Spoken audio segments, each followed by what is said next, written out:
Hi, my name is Ben. I'm an engineer at Sienci Labs, and I'll be showing you how to assemble the 4x8 AltMill. In this video, we'll be going over how to install the Z-axis assembly.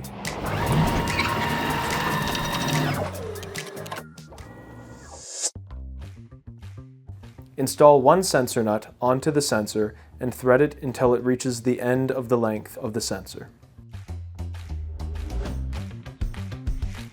Thread the inductive sensor into the back of the Z-axis assembly until it bottoms out onto the Z ball screw nut.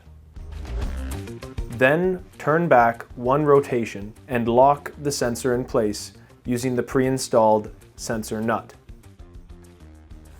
Install the drag chain bracket to the back of the Z-axis assembly using two M5x10 socketed cap screws. The mounting flange of the drag chain bracket shall be facing upwards when you attach it to the back of the Z-axis assembly. Install and tighten an M6 shoulder screw into the back of the Z-axis assembly. Install and leave loose an M6 shoulder screw into the bottom of the X-axis gantry plate.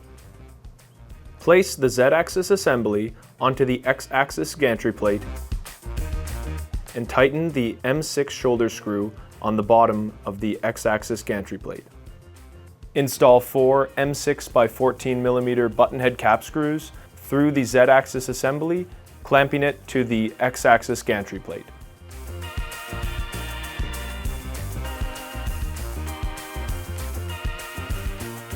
Install the drag chain arm onto the upper right side of the Z-axis gantry plate using two M6x14 button head cap screws.